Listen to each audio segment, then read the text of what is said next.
Welcome everybody to this ordinary meeting of council. Do I have any conflicts of interest? Yes, Your Worship, I have a conflict of interest on item 7.3 of the agenda, which is on the Warwick Class 4 gambling and standalone TAB venues as a director on the Board of Trust House. Thank you very much, Councillor Johnson. Do we have any apologies? No apologies. Public forum. We have in public forum John Healy, who's the CEO of the Warwick Building Society. Welcome, John. If you could come forward to the lectern. Sure. And you've got about 7 or 8 minutes, John, to tell us your story. Thank you very much. Kia ora koutou katoa, ko John Healy toko ingoa. Thank you for having me, councillors, Your Worship. Kevin, who I've met before as well. I just thought I've been in the role now for about 12 months. I'm loving it. Came from a big, large, monolithic organisation of ACC in Wellington, and now I've got a lovely small team in Masterton doing some great things. And I thought one thing I've realised over the last 12 months is not everyone really knows what WBS is. Sometimes just because it's an acronym with three letters, that it doesn't really tell you what it is. So I thought I'd spend a bit of time explaining that. I've got some handouts of some information, but I won't give it to you yet because it's very, very compelling reading and it might distract you from my presentation. Right, so first of all, who is WBS? So it's the Wairarapa Building Society. And it's known as a non-bank licensed deposit taker, which is a terrible number of words to use, but break that down. Non-bank, we can't call ourselves a bank, we can't use that word, but we are essentially like a small community bank based in Masterton, Wairarapa. We're licensed by the Reserve Bank of New Zealand, and we're a deposit taker because we take deposits from customers, like a bank does, and then we lend the money out. So one of the things, the core thing that we do, it's a reasonably simple business actually. We receive investments and we give out loans. So the investments come in the form of a deposit that you might take, like you go to any other large bank and say you put that money on call, or you put it on for say a year, 2 years, or whatever. And then we lend some of that money out, and most of it is for residential housing. And that's essentially where building societies, which I think originated in the UK in the late 18th century, that's where they originated. I've done a bit of research. WBS originated in 1873, so last year was our 150-year anniversary. They started in Greytown, and then they were known as the Permanent Investment and Loan Association of Wairarapa. That was 1873. And 3 years later, then there was a demand for this support for people buying houses. So there was another building society opened up in Masterton, and then another one opened up in Masterton. And this went on for a period of time. In the the early 1930s, we then had a North Wairarapa Building Society and also a Tararua one. Early on, the one in Greytown swallowed up the Masterton one. The North Wairarapa Building Society swallowed up the Masterton one, and so there were 3 left: Tararua, the North Wairarapa, and the Permanent Investment and Loan Association of Wairarapa. And then I think in about 1980, they all merged and became the Wairarapa Building Society. I think a bit later, in the 1980s actually, we did acquire what was the Manawatu Building Society, but that's since. So there are our origins in the Wairarapa, and we provide loans and investments. Now, if we could go to the next slide. Oh, I've got the clicker. I could do it myself. There we go. So the WBS purpose, which I changed early on when I started last year, because we had a purpose that was about 3 lines long, and if I tested any of the staff, they didn't know what it was, they couldn't remember it. So I said, right, what do we do?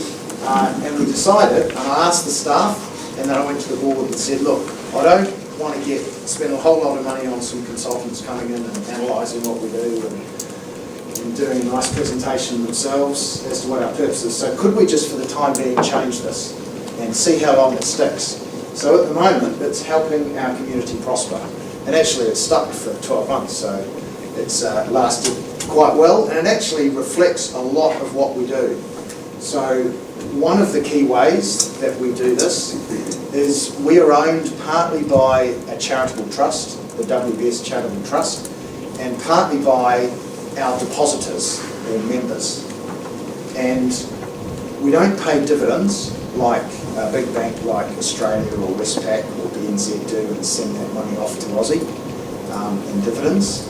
No, we pay donations to the charitable trust, and the charitable trust, primarily what it does is then grant that money out to the community. And so every year, April and October, we have an applications round, and we then, the trust, not WBS, but the trust itself, reviews those and approves those grants. The other way that WBS sort of contributes back to the community is also we do sponsorship as well. So things like golden shares, we provide sponsorship, so lots of important community events that we would do. We try to offer, at the moment, we weren't that competitive when I started. Our deposit rates weren't as good as the big banks. Now I'm happy to say they are better than the big banks at the moment. It's quite tough to compete with them because we don't do a whole lot of the transactional banking with ATMs and credit cards and all that sort of stuff. We just take the deposits and lend the money out. So actually, a lot of those big banks get a lot of cheap money because for many of you, when you get your salary paid, it goes into account, sits there for a while, and doesn't earn any interest. So essentially, the bank's getting that money at zero cost, whereas any money we get, we will pay interest on. So it costs us a bit more. So it's a bit hard to compete, but we like the challenge. Most of our staff are all local and have been in the region for a long time, as are our board members. We're open every weekday, which is not the case for every bank in the Wairarapa. And we're also very proud more recently to start financing social housing developments, which is a key interest of mine. We've been doing property development, but there is a demand for social housing. It's actually a good business for the developer because behind the development and the payment for it is usually will be the government, and so you've got a sound repayment method of that. And then for us, it's also because of that, good business for us. Usually the execution is easier because they're more standard builds, and so it's something, and it's really helping the community prosper when the quality of housing. I spent some time in Wairarapa and some time in Wellington, but I know that the Wellington quality housing is not great really, and so the more that these new building can take place, the better for everyone. And the last, it must be just about out of time. How safe is my money at WBS? So this was a question that I often got asked when I started, and I thought, well, that's a good question to ask. I'd better develop an answer for it. And so part of the answer is, because we are licensed by the Reserve Bank, we have to report through to a supervisor every month, and that reporting also goes to the Reserve Bank. And that is reporting that ensures things like, for any bank, that you've got enough cash in the bank if people want to take money out, and that you've also got enough sort of assets in the business to keep going, what they sometimes call capital adequacy. So that's important. We're owned by our members and the charitable trust, as I said. We've been operating for 150 years, so I reckon, and I'm keen that we operate for 150 more. And we do get credit rated by Fitch, the credit rating agency. We have a rating that's BB+, which isn't as good as the big banks, but we've held that rating for at least 15 years. And when I press Fitch on, why can't you make it bigger, they go, because you're geographically concentrated in the Wairarapa, mainly, and you're small, you're unlikely to get past double B+. Even though it's a decent rating for us and I consider our financial position good, I actually see a benefit in being geographically concentrated, so that when I want to look at any property developments that we might be lending to, I take Ruth and the head of lending out and we actually just drive down the road and go and have a look and say, are they halfway through like they told us? And we have a look and see, well, yeah, maybe they are, or maybe we'll have a few more questions. So that's very helpful for us, and our staff are very experienced. So I'm very grateful for the opportunity to come and say a few words. I've got a bit of info here. Hopefully it's been useful just to get a bit of awareness. There's varying feedback I get about how well is WBS known, but I'm keen to make sure that actually we get bigger. The bigger we get, the more we can donate to the charitable trust, the more that goes back into the community. It's a simple equation. So that's what I'm keen to do. And happy to take any questions. Thank you very much, John. Councillor Johnson. Thanks, John. I'm very familiar with WBS, so well done. I've got 3 questions. How many staff do you have? 16, including me. How was your board elected? Over time, they advertise for positions, and then the board themselves appoint the board through, and the charitable trust at the AGM. So each year there's an annual general meeting, and that meeting, every so often the directors have to rotate and come off the board, and then they can sometimes be proposed to go back on the board, and that meeting must approve. So the directors on the board are different to the directors on the charitable trust? Yeah, there are 2 board members on the board who are also charitable trust trustees. But the chair is not part of WBS. And my other question was, what sort of, with your charitable trust, what level of money do you actually redistribute to the community on an average on an annual basis? So on average at the moment, in terms of what we donate to the charitable trust, about $50,000. Okay. So it's pretty modest, I think, and I would like it to be bigger. The constraint we have is that we have to meet these capital ratios that the Reserve Bank require, but I think we can improve on that. Last year we gave a bit more because it was our 150-year anniversary, and our profitability had been stronger over a couple of years. Things look a lot more competitive now, so we may be back to around 50. We've got a board meeting end of next week to talk about that and see what we can budget. Thank you. Thank you. Any further questions? Councillor Bertie. Thank you for your presentation. You said that you're regionally focused for the Wairarapa, and then you said that you spend half your time in Wellington. No, I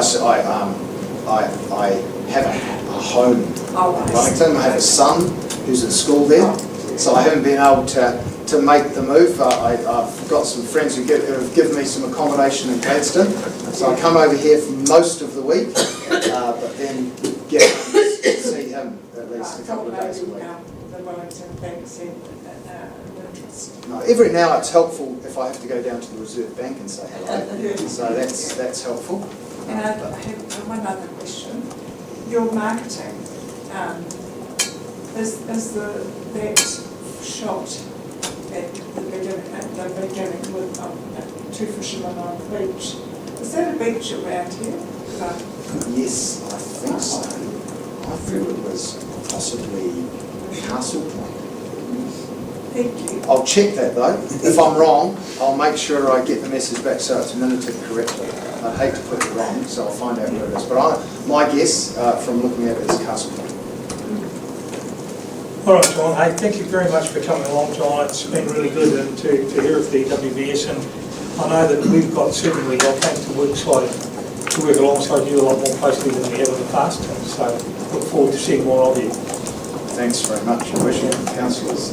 Thanks, John. Thank you very much. I'll leave these Yeah, you just leave them with Harriet. She'll, Some great rates in there too for anyone. Thank you very much. Thanks, John. Okay, before we move to late items, I don't think we've got any late items. We move to page 7, which is confirmation of the minutes of the council meeting held on the 13th. Do I have a mover that's a true and correct record? Moved Councillor Mayer, seconded Councillor Lennox. Any discussion? No discussion. I'll put the motion. All in favour, please say aye. Aye. Against, no. Page 25, Infrastructure and Services Committee meeting, January 31, 2024. David is away, so I chaired that. I'll move that it's a true and correct record. Somebody second. Second, Councillor Johnson. Any questions or discussion? I put an apology in, it's not acknowledged. Yeah, it's not. Thank you. Thank you very much, David. Everybody move the motion that they are a true and correct record. In favour? Aye. Yes. Thank you. Page 32, amendment to the meeting schedule for 2024. Tania.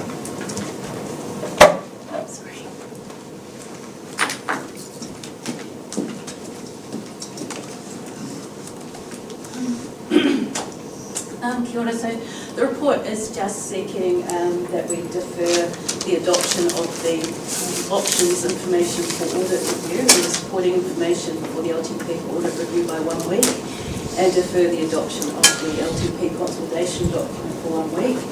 As Council is aware, there's lots of moving parts that need to come together in this process, and the extra week will just allow us that bit extra time to be able to get everything lined up for audit. Thank you, Tania. Any questions for Tania? Questions, Councillor Goodwin? I was just a bit curious at the formal manner of doing this. I swear in the past we changed meeting dates and not had to get staff writing reports. And it just seems to be unnecessarily bureaucratic to me. We had personally, I find it really good to get early notice of what's going on. we had adopted the meeting schedule, so that had been publicly notified, that the program for the year. So this is just to formalise that change goes through. Any further questions? No further questions. Somebody prepared to move the recommendations on page 32. Moved Councillor Bayes, seconded Councillor Helena. Any further discussion? No further discussion. I'll put the motion. All in favour, please say aye. Aye. Against, carried. Thank you very much. Thank you, Tania. Page 36, the Wellington Region Waste Management and Minimisation Plan 2023, 2029 adoption. And Joe, you're going to take us through that. Thank you, Joe. Joe Dean, Zero Waste Advisor. So just here with to request the Council adopt the WMP for 23-29 fusion. It went into consultation, and we've just heard today that 7 out of the 8 councils have already adopted it. So 2 adopted it today, the last 2, Carterton and South Warren District Council. So, yeah. Thank you. Any questions for Joe? You've got 336 pages to read. Any questions for Joe? Tom, you are.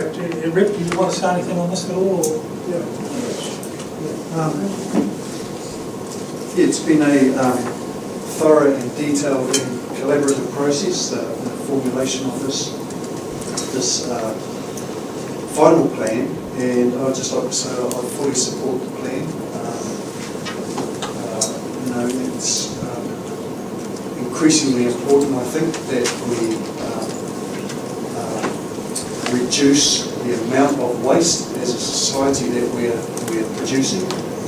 Increasingly important that we manage the waste that we do produce and minimise that waste. I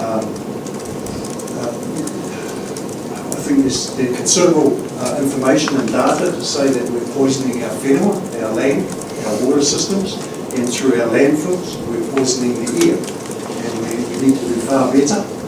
And I think this plan is a good step in the right direction.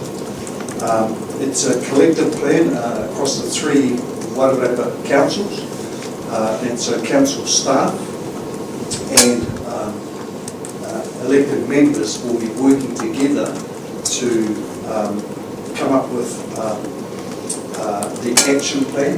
They're calling it an action plan? Implementation plan. So I'm really looking forward to being part of that.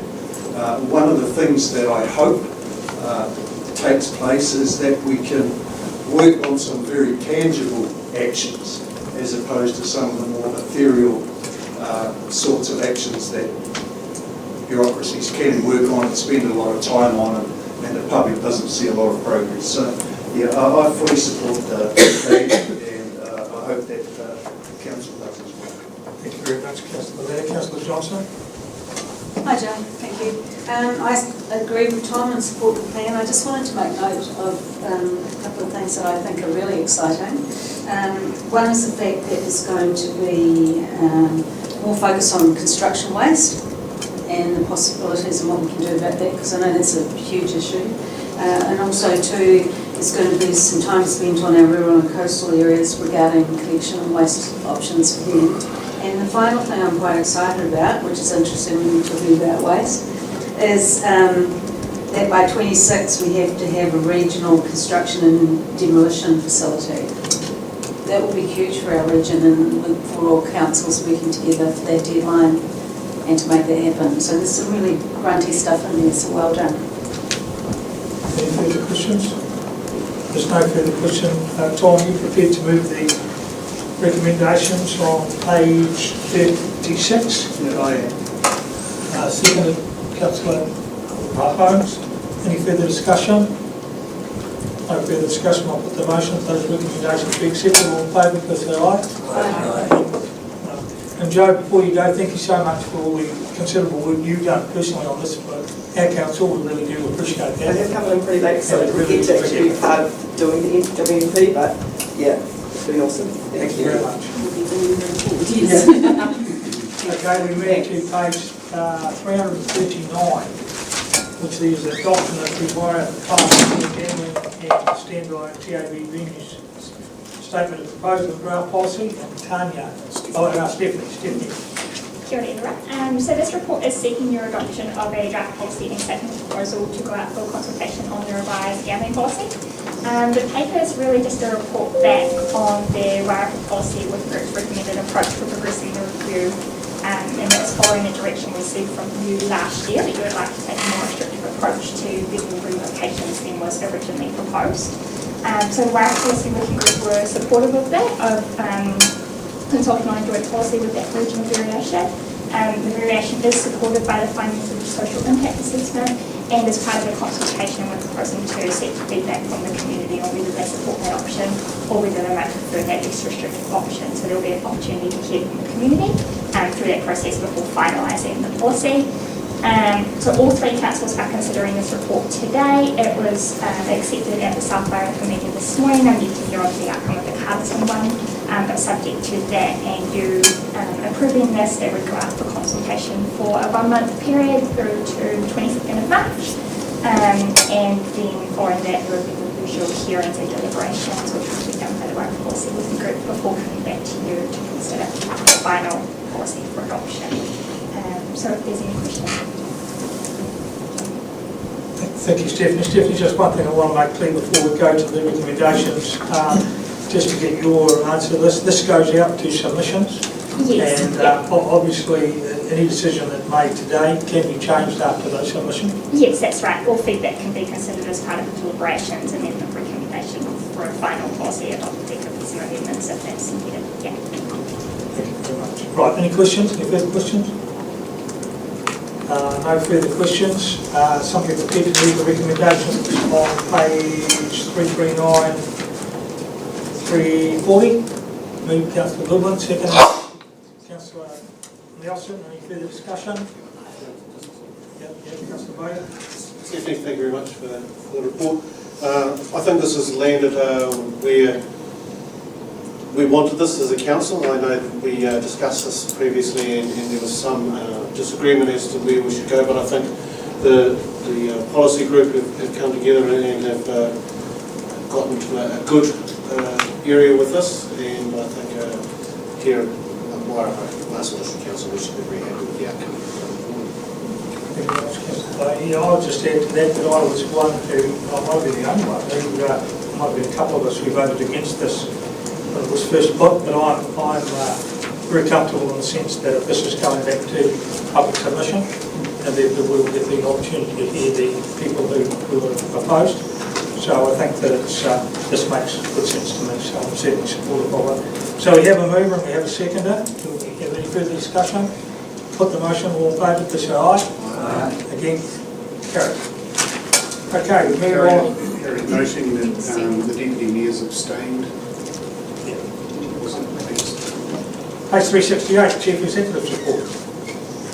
Thank you, Your Worship. I think the report's pretty straightforward. I'm very happy to take it as read, and I'm here and my team are here to answer any questions that you may have. Any questions of Chief Executive? Wow. Okay, somebody prepared to move that the Chief Executive's report be received. Moved by Councillor Johnson, seconded by Councillor Lennox. All in favour, please say aye. Aye. We now move to the councillors' reports, and Councillor Tuta, you've got some reports to give us? Yes.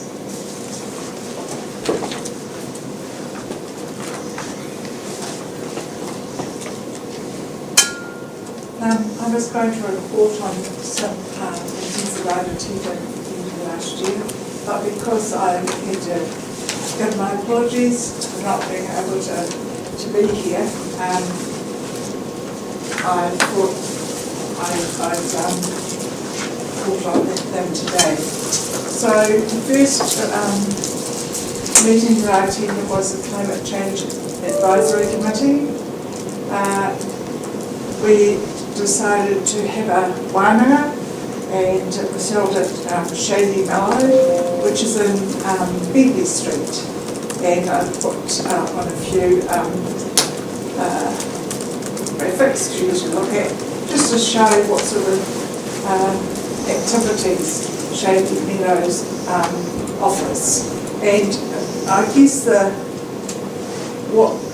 purpose of them putting them up, like the skateboards, computers, is so that the community can share in them, and if they can't afford them, then they're not deprived of them.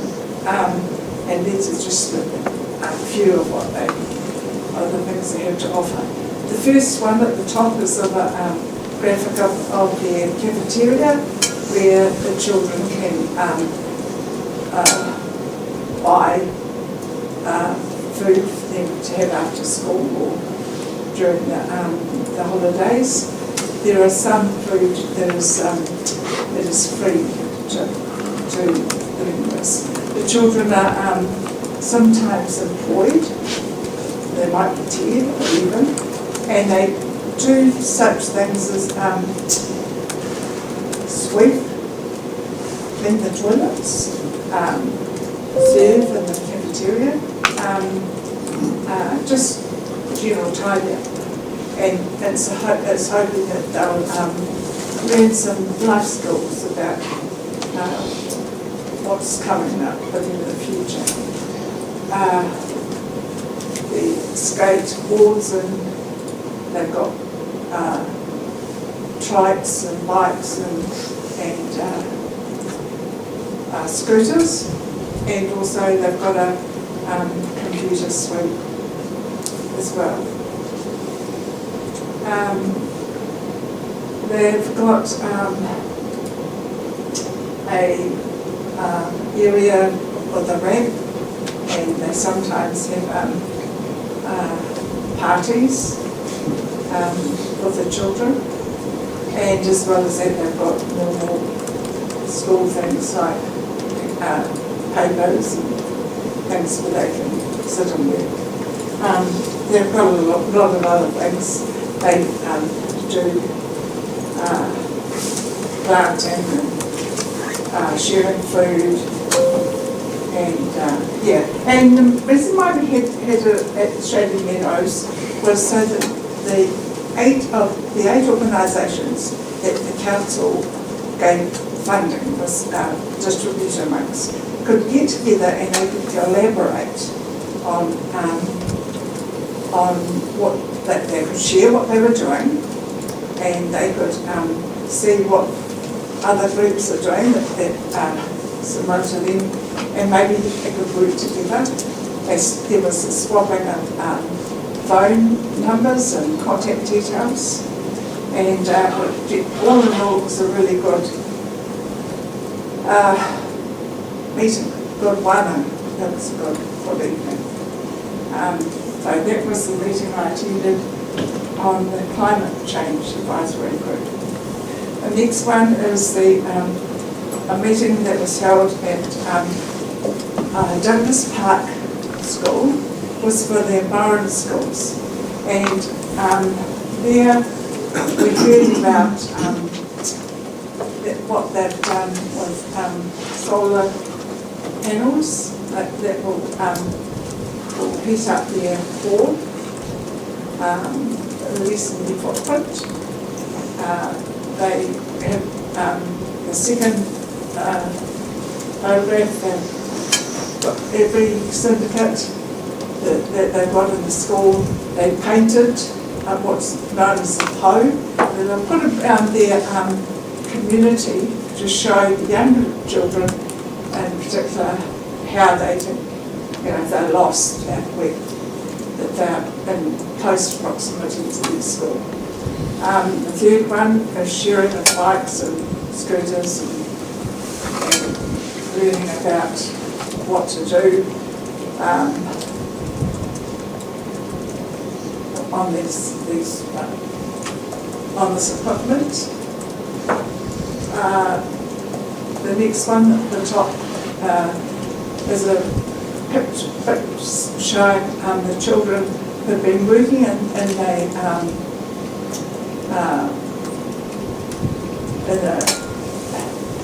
what used to be a dumping ground, and they had planting of replanting around the street. So now it was just a dumping ground. Now it's a beautiful area where they've got wildlife, birds are coming around. They've got eels that they feed regularly. The next one is of the middle chapters of them learning about planting. They've got their gardens, school gardens there. And the bottom one is about what the creek looked like to start with. And it was a good day. We were greeted by with a forehead by the school and the principal, and then we had hakari or kai. And after going and seeing what the school was doing with the children, they then had a waianga, and there was there's a group from Greenridge and a group from Headland here as well. So I left there thinking that if we're training our young people up with these skills and thoughts in mind, then our future's in good hands. But the third meeting that I wanted to report on was Councillor Lennox she normally goes to Te Awhenga House in her capacity as an elected member, but because she was unavailable at the time, offered to go to the Te Awhenga Safety for her, and it was well attended by the community as well as the committee members. Donna, I forgot her surname. Donna Gray. Oh, that's right. Very much supposed to is still the manager, and Tracy Graham's the chairperson. They managed to entice one community member onto the board, And they're looking at trying to get a variety of members from different backgrounds, and I guess for the new board member, they were successful. They appear to be meeting the purpose of Te Awhina, which is to continue to ensure that the clients have the necessary support to be capable and confident in this community. They continue to have a variety of groups using the house as a meeting and working space, and having a variety of agencies using the house as a meeting place. Also, it's close to home for those clients who live around here. Whaiora, one of the health providers, are still holding their clients weekly meetings with their clients. The last meeting that I attended, I was struggling with Mayor Cavill, was to attend the Māori Sports Awards. The Masterton District Council gives the awards, the award for the Kai Jackie, or the coach. There were 3 nominations. Perry Rimini was a successful nomination, or nominee, or he was successful. And because he coaches down at Henley Lake for now, and he coaches boys, children, secondary schools,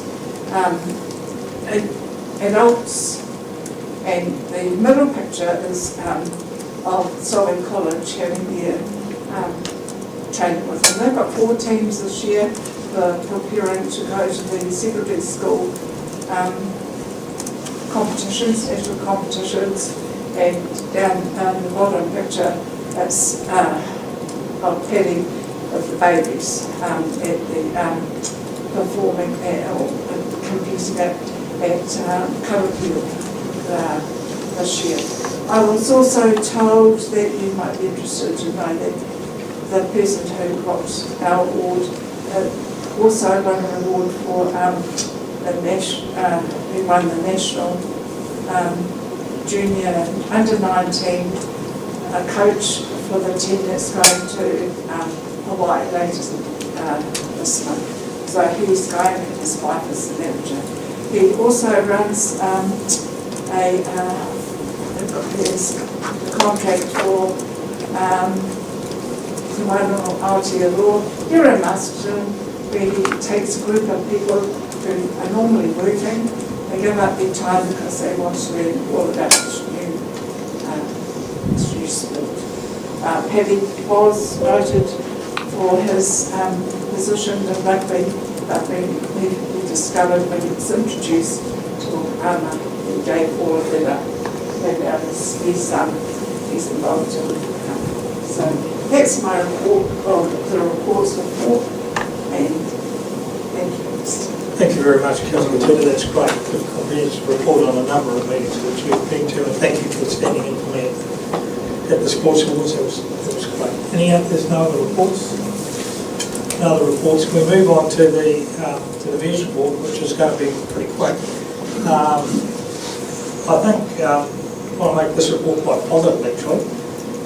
First of all, I'd like to commend Kim as CE and the staff for the way they've gone through the staff changes we've had here and the changes to our senior management team. I think that's been handled really well, and there seems to be great morale around the staff. Ben's obviously got a big part to play in this as well, so thank you so much for that. I think it certainly has led to what we wanted. You'll have seen recently, you'll have noticed recently, and most of you have been to the Whānau Day. Was hugely successful. Our community events this year probably have been, in the 15 years I've been, or 14 years I've been on council, they'll be the most successful in terms of participation that I've ever seen. We've got an East Side community event coming up, I'm pretty sure it's this weekend. We've got Summer Harbour coming up, which is going to be huge. Stella's very much involved with that. So Masterton's humming in terms of the community events. It really is a positive space. Yesterday I was at a Mayor's Task Force for Jobs 6-monthly report, and that's going extremely well. There's been a number of placements in the Masterton area, which is the most popular area in the Wairarapa to get youth in employment. So those figures are quite impressive. Also, this week we've had a meeting, Kim and I have had a meeting with the Lands Trust and Trust House. We're having these meetings informally. We're going to have them probably every 6 weeks. I think Kim would agree they're extremely productive. The three groups are working well together. We've got a number of ideas how we can actually help each other, and particularly with grants and funding and whatever. So that's really productive. And finally, I think we need to, I know most of you will be aware that we're very fortunate here in Masterton that we have a number of projects in tow at the moment, which are going to make, if they all come to fruition, it's going to make this a pretty amazing place in the next couple of years. A lot of these projects are being led by outside community organisations, and so they haven't probably come right out into the media attention yet. But I can tell you that over the next 2 years there are going to be a number of major projects here that won't be council run, but we will obviously be supporting them in a number of ways. So I think everything's looking, there's a lot of real positivity at the moment around the place. I mean, obviously the ratepayers do hear these comments, and I think I've got to say to them that we've gone through a very difficult long-term planning process. We're still going through it.